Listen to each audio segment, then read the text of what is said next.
ആദിത്യ സർപ്പോദാർ സംവിധാനം ചെയ്യുന്ന ഏറ്റവും പുതിയ സിനിമ.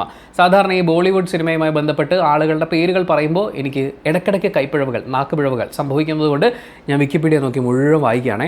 നിരേൻ ഭട്ട്, സുരേഷ് മാത്യു, അരുൺ ഫലാറ തുടങ്ങിയവർ തിരക്കഥ എഴുതിയിട്ടുള്ള, ആയുഷ്മാൻ ഖുറാന, രശ്മിക മന്ദാന, നവാസുദ്ദീൻ സിദ്ദിഖി, പരേഷ് റാവൽ തുടങ്ങിയവരൊക്കെ പ്രധാന കഥാപാത്രങ്ങളെ അവതരിപ്പിച്ചിട്ടുള്ള ഏറ്റവും പുതിയ സിനിമ ധാമ. അതിനെക്കുറിച്ചാണ് നമുക്ക് സംസാരിക്കാനുള്ളത്. വേതാളങ്ങൾ ഇപ്പോഴും ഉണ്ട് ഗൈസ്. ആ വേതാളങ്ങൾ ഭയങ്കര പവർഫുൾ ആയിട്ടുള്ള ആളുകളാണ്. രക്തം കുടിക്കും, മനുഷ്യൻ്റെയൊക്കെ രക്തം കുടിച്ചു നടന്നിരുന്ന ഒരു ഭൂതകാലം അവർക്കുണ്ടായിരുന്നു. പക്ഷേ വേതാളങ്ങളുടെ കണ്ണ് തുറപ്പിച്ചൊരു സംഭവം 1947 അതായത് ഈ കലാപങ്ങളൊക്കെ നടക്കുന്ന സമയത്ത് ദുഷ്ടന്മാരുടെ രക്തം കുടിച്ചു തീർത്ത് ദുഷ്ടന്മാരെ കൊന്നു കഴിഞ്ഞാൽ നല്ലവരായ മനുഷ്യർക്ക് ജീവിക്കാമല്ലോ എന്ന് കരുതി ദുഷ്ടന്മാരുടെ രക്തം കുടിക്കാൻ വേണ്ടിയിട്ട് വേതാളങ്ങളൊക്കെ ഒരുമ്പെട്ട് വന്നതായിരുന്നു. പക്ഷെ അവർ വരാൻ ലേശം ലേറ്റായിപ്പോയി. ദുഷ്ടന്മാരെല്ലാം സാധാരണ പാവത്തങ്ങളായ മനുഷ്യരെയൊക്കെ കലാപത്തിൻ്റെ പേരിൽ കൊന്നൊടുക്കിയിട്ടു. അങ്ങനെ ഞങ്ങൾ കുടിച്ചാലും തീരാത്തത്ര രക്തം ഇങ്ങനെ ഒഴുകി കിടക്കുന്നത് കണ്ടു കഴിഞ്ഞപ്പോൾ ആളുകളൊക്കെ ഇത്രയും ക്രൂരമായി ആക്രമിക്കപ്പെടുന്നു, അല്ലെങ്കിൽ ഞങ്ങളെക്കാൾ ക്രൂരന്മാരായ മനുഷ്യന്മാരുണ്ടെന്നോ ഒക്കെയുള്ള പലതരത്തിലുള്ള തോന്നലുകളുടെ ഭാഗമായി അവർ 1947 തീരുമാനിക്കുകയാണ് ഞങ്ങൾ ഇനി മനുഷ്യൻ്റെ രക്തം കുടിക്കില്ല. സംഭവം നമ്മുടെ സ്വാതന്ത്ര്യ സമരവുമായി ബന്ധപ്പെട്ടുള്ള രക്തസാക്ഷികളെ കുറിച്ചുള്ള സംസാരമാണ്. അതിനെക്കുറിച്ച് സംസാരിക്കുമ്പോൾ അത് കുറേ കൂടി റെസ്പെക്ട്ഫുള്ളി സംസാരിക്കണമെന്ന് എനിക്കുണ്ടായിരുന്നു. പക്ഷേ സിനിമയിൽ യുവമാർ ഇങ്ങനെയാണ് കാണിച്ചു വെച്ചിരിക്കുന്നത്. എന്തായാലും 1947 ഇന്ത്യക്ക് സ്വാതന്ത്ര്യം കിട്ടിയെന്നുള്ളത് മാത്രമല്ല, വേതാളങ്ങൾ മനുഷ്യൻ്റെ രക്തം കുടിക്കുന്ന പരിപാടി അവസാനിപ്പിച്ചു എന്നാണ് സിനിമയിൽ പറയുന്നത്. പക്ഷേ എന്നിട്ടും മനുഷ്യൻ്റെ രക്തം കുടിക്കാൻ ഇറങ്ങി തിരിച്ചൊരു ദുഷ്ടനുണ്ട്. ആ ദുഷ്ടനെ അവർ കാരാഗ്രഹത്തിൽ ഒരു ഗുഹയ്ക്കകത്ത് ഒളിപ്പിച്ചിട്ടിരിക്കുകയാണ്. ബാക്കി വേതാളങ്ങളെല്ലാവരും കൂടി കുടുംബമായിട്ടൊരു ഗ്രാമമായി ഒളിച്ചു താമസിക്കുകയാണ്. അങ്ങനെ ഇരിക്കുമ്പോഴാണ് നമ്മുടെ പ്രസന്റ് കാലഘട്ടത്തിൽ നിന്നും നായകൻ ഒരു പ്രത്യേക സാഹചര്യത്തിൽ ഈ വേതാളങ്ങളൊക്കെ ഒളിച്ചു താമസിക്കുന്ന കാട്, അതിനെക്കുറിച്ചൊന്നും അറിയാതെ അങ്ങോട്ടേക്ക് പോവുകയാണ്. അവിടെ ചെന്ന് പെട്ടുപോകുന്നു. അവിടെ വെച്ച് ഈ വേതാളങ്ങളുടെ കൂട്ടത്തിൽ വളരെ സുന്ദരിയായിട്ടുള്ളൊരു പെൺകുട്ടി അവൻ്റെ സംരക്ഷണം ഏറ്റെടുക്കുകയാണ്. ആഹാ, എന്ത് മനോഹരമായിരിക്കുന്നു! ഇതല്ലേ നമ്മൾ അവതാറിൽ കണ്ടത്? ഇതല്ലേ നമ്മൾ മറ്റേ എന്നൊക്കെ നമുക്ക് തോന്നും. പക്ഷെ നമ്മൾ അങ്ങനെ ഒന്നും ചിന്തിക്കാൻ പാടില്ല. അങ്ങനെ ഈ നായകനെ അവൻ്റെ പൂർവാരോഗ്യ സ്ഥിതിയിലേക്ക് നായകൻ ഇങ്ങനെ കൊണ്ടുവരുന്ന സമയത്ത് അവനിവിടെ ഉണ്ട് എന്നുള്ള കാര്യം ഈ വേതാളങ്ങളൊക്കെ മനസ്സിലാക്കിയിരിക്കുകയാണ്. അവനെ ആക്രമിക്കാൻ വേതാളങ്ങൾ ഇറങ്ങി പുറപ്പെടുന്ന സമയത്ത് അവനെ രക്ഷിക്കാൻ വേണ്ടി നമ്മുടെ നായികയും അവനെയും കൊണ്ട് ഒളിച്ചോടുകയാണ്. അങ്ങനെ നാട്ടിൽ വരുന്നു. നാട്ടിലുണ്ടാവുന്ന സംഭവങ്ങൾ, അതിനുശേഷം വേതാളങ്ങൾ ഉറപ്പായും അന്വേഷിച്ച് വരുമല്ലോ, പിന്നെ ഇവർ അങ്ങോട്ട് പോകേണ്ട സിറ്റുവേഷൻ വരുമല്ലോ എന്നൊക്കെ പറയുന്നത് പോലെ ഹൈലി പ്രഡിക്റ്റബിൾ ആയിട്ടുള്ള ഒരു സിനിമയാണ്. ഇതിനു മുമ്പ് നിങ്ങൾ ഈ പറയുന്ന ഹോളിവുഡ് സിനിമകളോ അല്ലെങ്കിൽ മറ്റ് പ്രണയ സിനിമകൾ പലതിലുള്ള ഒരു പാറ്റേൺ, അതിൽ കുറച്ച് വേതാളത്തിനെ കുത്തിക്കയറ്റിട്ടുണ്ടെന്നേ ഉള്ളൂ. ആ പറയുന്ന അത്രയൊക്കെ ഉള്ളൂ സിനിമ. പക്ഷേ നന്നായി എന്ന് എനിക്ക് തോന്നിയ കുറച്ച് കാര്യങ്ങളുണ്ട്, അത് ഞാൻ ലാസ്റ്റ് പറയാം. സിനിമയിലെ പ്രകടനങ്ങളെക്കുറിച്ച് പറയുമ്പോൾ പുരുഷന്മാരൊന്നും വലിയ കുഴപ്പമില്ലാതെ ചെയ്തിട്ടുണ്ട്. ആയുഷ്മാനൊക്കെ കുറച്ച് കൂടുതൽ കോമഡി കയ്യിൽ നിന്നിടാനുള്ള ശ്രമങ്ങൾ നടത്തുന്നുണ്ട്. പക്ഷേ എനിക്ക് ഇതിനകത്ത് അസഹനീയമായി തോന്നിയത് രശ്മിക മന്ദാനയായിരുന്നു. അതായത് ലോക ചാപ്റ്റർ 1 ചന്ദ്രയിൽ നമ്മുടെ കല്യാണി പ്രിയദർശൻ ഒരു വികാരമില്ലാതെ നിൽക്കുക എന്ന് പറയുന്ന ഒരു കാര്യമാണ് അവർ ത്രൂ ഔട്ട് പിടിച്ചിട്ടുള്ളത്. അതിൻ്റെ കാരണം എന്താണെന്ന് വെച്ച് കഴിഞ്ഞാൽ ഈ കണ്ട കാലം മുഴുവൻ ജീവിച്ച് ഒരുപാട് കാര്യങ്ങളൊക്കെ കണ്ട് മടുത്ത് ഒരു നിർവികാരതയുടെ സ്റ്റേജിലേക്ക് അവർ എത്തിയിട്ടുണ്ടാകും. ഈ സിനിമയിൽ പക്ഷേ ഒളിച്ച് താമസിക്കുകയാണ്. പുറം ലോകവുമായി വലിയ ബന്ധമൊന്നും ഇല്ലാതെ ജീവിക്കുന്ന ഒരു വേതാളക്കുട്ടിയാണ്. അതുകൊണ്ട് ഇവർക്ക് എല്ലാത്തിലും ഒരു അത്ഭുതമൊക്കെ ഉണ്ടാവുമല്ലോ. പക്ഷേ ഇവരെ എക്സ്പ്രഷൻ പിടിച്ചേ എനിക്ക് തിളക്കത്തിലെ ദിലീപിനൊക്കെയാണ് പല സമയത്തും ഈ രശ്മികയുടെ മുഖത്ത് കാണാൻ പറ്റുന്നത്. കുറച്ചൊരു ആശ്ചര്യ മുഖത്ത് ഒന്നും വന്നാൽ നന്നായിരിക്കും എന്ന് പറഞ്ഞു കഴിഞ്ഞാൽ കണ്ണു മുഴുവൻ തള്ളി ഇതിങ്ങനെ നിൽക്കും, ഒരൊറ്റ നിപ്പ. അതിൻ്റെ കൂടെ എടുത്താൽ പൊങ്ങാത്ത മേക്കപ്പ്. എടുത്തു പറയേണ്ടത് രശ്മികയുടെ ഒരു ചിരിയാണ്. നല്ല ചിരിയായിരുന്നു. എന്ത് രസമാണ് രശ്മി ചേച്ചിയുടെ ആ ശബ്ദത്തിലുള്ള ചിരി കേൾക്കാൻ വേണ്ടിയിട്ട് നമുക്ക് തോന്നിപ്പോകും. അത് കേട്ട് കഴിയുമ്പോഴാണ് നമ്മൾ കുട്ടിക്കാലത്ത് പറഞ്ഞും കേട്ടും പേടിച്ച് കരഞ്ഞിരുന്ന ചില സീനുകളൊക്കെ അവരുടെ ദുരവസ്ഥയാണല്ലോ എന്ന് ആലോചിച്ച് നമുക്ക് ശരിക്കും അതായത് ഇങ്ങനെ ആലോചിച്ചാൽ മതി. പണ്ട് ബെഡിൻ്റെ അടിയിൽ നിന്ന് ഒരു കൈ വന്ന് നിങ്ങളെ പിടിക്കുന്നു എന്ന് പറയുന്ന പോലെ ഒരു കാര്യം ആലോചിച്ച് നിങ്ങൾ പേടിച്ചിട്ടുണ്ടെങ്കിൽ ഈ സിനിമയൊക്കെ കണ്ടു കഴിയുമ്പോഴേക്കും ബെഡിൻ്റെ അടിയിൽ തലയിട്ടിട്ട് അവിടെയുള്ള ആൾക്ക് നിങ്ങൾക്ക് സുഖമാണോ, അറിയോ, ഓക്കെ എന്നൊക്കെ നമുക്ക് ചോദിക്കാൻ തോന്നുന്നത് പോലത്തെ ഒരു അവസ്ഥയിലേക്ക് ഈ സിനിമ നമ്മളെ കൊണ്ടെത്തിക്കും. ഈ നായകനെ സംരക്ഷിച്ചുകൊണ്ട് നായിക കാട്ടിലിങ്ങനെ തുടരുന്ന സമയത്ത് നായകന് വിശക്കുന്നു എന്ന് പറയുന്നൊരു സമയമുണ്ട്. ആ സമയത്ത് നമ്മുടെ നായിക പോയി ഓടാനൊക്കെ തയ്യാറായിട്ട് നിൽക്കുന്ന പോലെ ഒരു നിപ്പ് നിൽക്കുകയാണ്. ആദ്യം വയറ്, പിന്നെ കാല്, ഇത് കാണിച്ചിട്ട് രശ്മിയുടെ കോസ്റ്റ്യൂമൊക്കെ മനസ്സിലുണ്ടല്ലോ, ഒരൊറ്റ നിപ്പ, മറ്റേ സാമി എന്ന് ഡാൻസ് കളിക്കുന്ന പോലെ, എന്നിട്ടൊരൊറ്റ ഓട്ടം. ആ ഓട്ടത്തിന് പോയി ഒരു മുയലിനെയൊക്കെ പിടിച്ചുകൊണ്ട് വരും. പക്ഷേ നമ്മുടെ നായകൻ പ്യോർ വെജിറ്റേറിയൻ ആയിട്ടുള്ള ആളാണ്. നായികയ്ക്ക് രക്തം കുടിച്ചില്ലെങ്കിൽ പറ്റില്ല. അതാണ് അവരുടെ കോമ്പിനേഷൻ. ആദ്യം നായകന് താടക എന്ന് ഇവരുടെ പേര് പറയുന്നുണ്ട്. നായകൻ വിളിക്കുന്നത് തടക എന്നാണ്. എന്തായാലും ഈ താടക എന്നുള്ള പേര് കേട്ടിട്ടും ഇവൾ മനുഷ്യജീവി അല്ല എന്നുള്ള കാര്യം നായകന് മനസ്സിലായിട്ടില്ല. എങ്ങനെയെങ്കിലും അവളൊന്ന് ഉമ്മ വെക്കണം എന്ന് ചിന്തിക്കുന്ന അവൻ്റെ ഉള്ളിലെ മറ്റേ സച്ചാ പ്യാർ ആണ്. അതാണ് സിനിമയിൽ മുഴുവൻ നമ്മൾ കാണുന്നത്. ആ സത്യസന്ധമായ സ്നേഹത്തിൻ്റെ ഭാഗമായിട്ട് ഇവളെ ഉമ്മ വെക്കാൻ വേണ്ടിയിട്ടാണ് ഇവൻ ഈ കടുത്ത ശ്രമങ്ങൾ നടത്തുന്നത്. അവൾക്കും ആഗ്രഹമുണ്ട്. പക്ഷെ ഉമ്മ വെക്കാൻ ക്ലോസ് വരുന്തോറും അവൻ്റെ ഈ ഭാഗത്തായിട്ട് രക്തം ഓടുന്നൊരു ഞരമ്പില്ലേ, അതിൻ്റെ ബ്ലും ശബ്ദം കേൾക്കും. അപ്പോൾ അവൾക്ക് ഉമ്മ വെക്കാൻ പറ്റില്ല. എന്തൊരു ഹത്യാർ പ്രണയകഥയാണിത് എന്ന് നമുക്ക് തോന്നിപ്പോകും. അതുപോലെ തന്നെ ഓടി വന്ന് ചാടി നിൽക്കുന്ന സമയത്ത് രശ്മിക ഉപയോഗിച്ചിട്ടുള്ള ഒരു റെഫറൻസ് എന്ന് പറയുന്നത് സ്പൈഡർമാൻ്റെ ആണ്.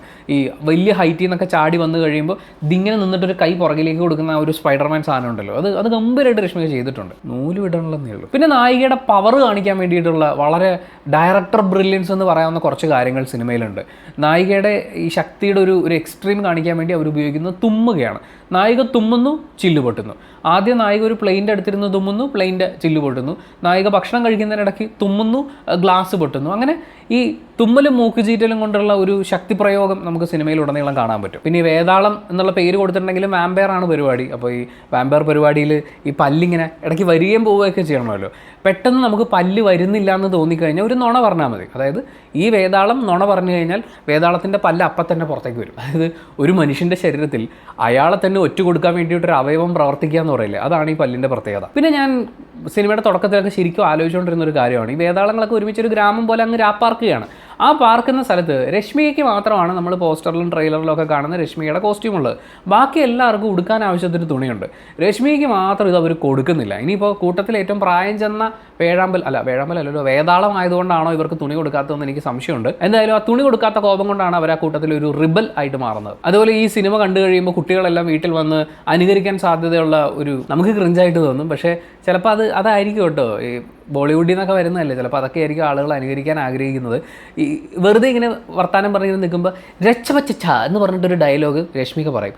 അപ്പോൾ ഓപ്പോസിറ്റ് നിൽക്കുന്ന ആളുകളിൽ വേതാളമായിട്ടുള്ള ആളുകളെല്ലാവരും ചച്ചപച്ച എന്ന് എന്തോ പറഞ്ഞിട്ടൊരു സാധനം കാണിച്ച് പല്ല് മുഴുവൻ പുറത്ത് കാണിച്ച് നിൽക്കും. ആ സ്റ്റാൻഡ്സ് ഒക്കെ ഭയങ്കര രസമാണ്.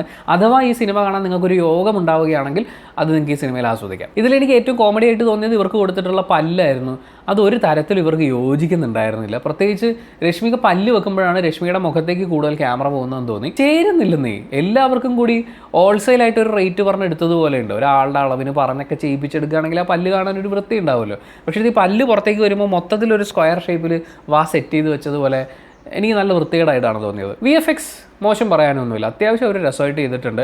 അത് പറയുമ്പോൾ ഈ സിനിമയിൽ ഒരു ഫൈറ്റ് സീക്വൻസ് വരുന്നുണ്ട്, ഈ വേതാളം ബേഡിയ ഫൈറ്റ്, അത് നല്ലതായിട്ടാണ് എനിക്ക് തോന്നിയത്. പക്ഷേ നമുക്കൊരു ഡ്രാക്കുള വേഴ്സസ് വോൾവറൈൻ ഫൈറ്റ് ആയിട്ടാണ് അത് ഫീൽ ചെയ്യുക. അവർ തന്നെ അത് പറയുന്നുണ്ട്. അതായത് ലോക്കൽ ഡ്രാക്കുളയും ലോക്കൽ വോൾവറൈനും തമ്മിലുള്ള ഫൈറ്റ് എന്നുള്ള രീതിയിൽ അവർ തന്നെ അതിനെ പുച്ഛിക്കുന്നുണ്ട്. അതുകൊണ്ട് നമ്മളായിട്ട് ഇനി ഒന്നും പറയണ്ടല്ലോ. ഈ സിനിമയായിട്ട് ബന്ധപ്പെട്ട് ലോകയുടെ 10 ഇരട്ടി മാസമായിരിക്കുമെന്ന് ആരോ പറഞ്ഞതായി എവിടെയോ കേട്ടതുപോലെ ഒരു ഓർമ്മ. എനിക്ക് തോന്നുന്നു ലോകയുടെ 10 ഇരട്ടി ഇതിൻ്റെ അകത്ത് ഉള്ളത് വെപ്പുവല്ലായിരിക്കും. ബാക്കിയൊന്നും അതിനും മാത്രം ഓഫർ ചെയ്യാൻ ഈ സിനിമയിൽ ഉണ്ടോ എന്നെനിക്കറിയില്ല. ഇതിനു മുമ്പൊക്കെ നമ്മൾ കണ്ടിട്ടുള്ള ബോളിവുഡിൽ നിന്ന് വരുന്ന ഒരു സ്ഥിരം ക്ലീഷേഡ് ഹൊറർ സ്റ്റോറി പരിപാടിക്ക് അപ്പുറത്തേക്ക് അങ്ങനെ ഒന്നും തന്നെ എനിക്ക് ഫീൽ ചെയ്തിട്ടില്ല. പാട്ടുകളാണെങ്കിലും എവിടെയൊക്കെയോ കേട്ട് മറന്ന ട്രാക്കുകൾ, പഴയ ചില ഹിറ്റ് ട്രാക്കുകൾ വീണ്ടും കേൾക്കുന്നത് പോലെയൊക്കെയാണ് എനിക്ക് തോന്നിയിട്ടുണ്ടായിരുന്നത്.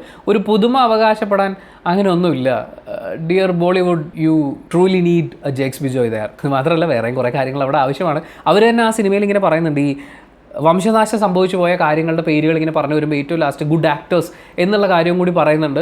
അത് ഈ സിനിമയിൽ നമുക്ക് വളരെ വ്യക്തമായി കാണാൻ പറ്റും. പിന്നെ അസഹനീയമായി തോന്നിയത് ഇതിനകത്തെ പ്രേമമാണ്. അതായത് രശ്മികയും ആയുഷ്മാനും തമ്മിലുള്ള ആ പ്രേമം, അത് തുടക്കം മുതലേ കാണുമ്പോൾ ഇതിലെന്തോന്ന് പ്രേമം, ഇതെന്ത് പ്രേമം ഇത് എന്ന് നമുക്ക് തോന്നിപ്പോകും. പക്ഷേ ഇവരേതാണ്ട് എത്രയോ നൂറ്റാണ്ടുകൾ പതിറ്റാണ്ടുകളായി ആഴത്തിൽ പ്രേമമുള്ളത് പോലെയുള്ള കാര്യങ്ങളൊക്കെയാണ് ചെയ്യുന്നത്. എൻ്റെ പ്രേമം, നിൻ്റെ പ്രേമം, അയ്യോ പ്രേമത്തിന് വേണ്ടി നീ അത് ചെയ്തില്ലേ, പ്രേമം എന്ന് പറഞ്ഞാൽ ഇങ്ങനെയല്ലേ, പ്രേമത്തിന് വേണ്ടി ഞാൻ അങ്ങനെ ചെയ്യണ്ടേ, ഇവർ അങ്ങോട്ടും ഇങ്ങോട്ടും പറഞ്ഞ് തള്ളി നമുക്ക് പ്രേമം വെറുത്തു പോകുന്നൊരവസ്ഥയിലേക്ക് കൊണ്ടുവരും. പിന്നെ ഓർത്തോർത്ത് ചിരിക്കാൻ ഒരുപാട് രംഗങ്ങളുള്ള ഒരു സിനിമയാണിത്. പക്ഷേ നമ്മൾ ചിരിക്കുന്നതൊക്കെ അവർ സീരിയസ് ആയിട്ട് എടുത്തു വെച്ചിരിക്കുന്ന കാര്യങ്ങളാണെന്നുള്ള ഒരു ദുരവസ്ഥ ഉണ്ട്. എന്നാൽ പോലും ഇതിനകത്ത് രസമുള്ളതെന്നല്ല, സിനിമ കണ്ടുകൊണ്ടിരിക്കുന്ന സമയത്ത് തരക്കേടില്ലാത്തതായി ഫീൽ ചെയ്തിട്ടുള്ള കാര്യം ഈ പറയുന്ന ആയുഷ്മാനും നവാസുദ്ദീൻ സിദ്ദിഖും ഒക്കെ അവരൊക്കെ നല്ല ആർട്ടിസ്റ്റുകളാണ്, നല്ല രീതിയിൽ തന്നെ അത് ഡെലിവർ ചെയ്തിട്ടുണ്ട്. പിന്നെ ഇതിൻ്റെ അകത്തൊരു പൂജാരി മാമനുണ്ട്, പൂജാരി വേതാളമുണ്ട്, പുള്ളിക്കാരൻ രസമായി ചെയ്തിട്ടുണ്ട്. പിന്നെ ഒരു പോലീസുകാരനുണ്ട്, പുള്ളി അസലായിട്ട് തന്നെ ചെയ്തു വെച്ചിട്ടുണ്ട്. പക്ഷേ അപ്പാർട്ട് ഫ്രം ദാറ്റ് ഇതിൻ്റെ കഥാപരമായി ഇതിനെ നോക്കുകയാണെങ്കിൽ ഇപ്പോൾ ഒരു ഇൻസ്റ്റാൾമെൻറ്റ് എന്നുള്ള രീതിയിൽ ഇതിന് മുമ്പുള്ള ഈ ഹൊറർ സിനിമാറ്റിക് യൂണിവേഴ്സ്, ഈ മെഡോക്കിൻ്റെ horror cinematic universe, horror comedy cinematic universe, എന്താണെങ്കിലും ഈ പറഞ്ഞ സംഭവത്തിലെ ഒരു ഇൻസ്റ്റാൾമെൻറ്റിൽ ഇനി വരാൻ പോകുന്ന കുറച്ച് സിനിമകൾക്കുള്ള ഒരു ലോഞ്ച്, ഇന്ന ക്യാരക്ടേഴ്സിനെ ലോഞ്ച് ചെയ്യുക എന്ന് പറയുന്നൊരു പരിപാടി വെച്ച് നോക്കുമ്പോൾ ഇറ്റ്സ് ഓക്കെ എന്നുള്ളതാണ്. പക്ഷെ ഭയങ്കര പ്രഡിക്റ്റബിൾ ആയിട്ടുള്ളൊരു സ്റ്റോറി ലൈന്, ഭയങ്കര പ്രഡിക്റ്റബിൾ ആയിട്ടുള്ള പ്രധാന ട്വിസ്റ്റുകൾ അടക്കമുള്ള ഈ സിനിമ എന്നെ സംബന്ധിച്ച് എന്താണ് ഈ കാണിച്ചത്? നിങ്ങൾക്ക് നാണം വരൂലേ? നിങ്ങൾക്ക് സ്വയം ചമ്മൽ തോന്നൂലേ? പ്രത്യേകിച്ച് രശ്മിയോടൊക്കെ നമുക്ക് ചോദിക്കാൻ തോന്നുന്ന കാര്യം, നിങ്ങൾക്ക് ഇതൊന്നും കാണുമ്പോൾ ഒരു ചമ്മൽ ഉണ്ടാവുന്നില്ലേ എന്നുള്ളതാണ്. എന്നെ സംബന്ധിച്ച് ഞാൻ എങ്ങനെയോ കണ്ടു തീർത്തൊരു സിനിമയാണ്. എനിക്ക് പ്രത്യേകിച്ചൊന്നും ഫീൽ ചെയ്തിട്ടില്ല. ഈവൻ ലോകയെക്കുറിച്ചൊക്കെ ആണെങ്കിൽ നമുക്കിനി എന്തൊക്കെ സംസാരിക്കാൻ തോന്നുന്നു, എത്രത്തോളം ത്രില്ലിംഗ് ആയിട്ടുള്ള കാര്യങ്ങൾ അതിൽ പറയാനുണ്ട്, എത്രയോ പൊളിറ്റിക്കലിയും അല്ലാതെയും ഒക്കെ നമുക്ക് സംസാരിക്കാനുണ്ട്. പക്ഷേ ഇത് അതിനകത്തൊന്നുമില്ല. ഇത് പഴയ അതേ പ്രേമ സിനിമ തന്നെ, ബോളിവുഡിൻ്റെ സ്ഥിരം പരിപാടികളൊക്കെ ആയിട്ട് എനിക്ക് അതിനകത്ത് ത്രില്ലിംഗായി ഒന്നും തന്നെ അനുഭവപ്പെട്ടിട്ടില്ല എന്ന് പറഞ്ഞിട്ട് നമ്മൾ ഈ വീഡിയോ വൈൻഡ് അപ്പ് ചെയ്യാണ്.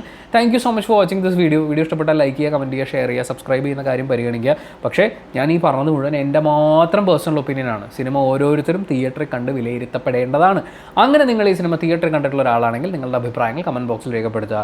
കമൻറ്റ് ബോക്സും കൂടി വായിച്ചിട്ട് സിനിമയ്ക്ക് പോകണോ വേണ്ടോ എന്ന് തീരുമാനിക്കുന്ന ആളുകളുണ്ട്. അവർക്കതൊരു വലിയ സഹായമായിരിക്കും. അപ്പോൾ താങ്ക്സ് അഗെയിൻ. ബൈ.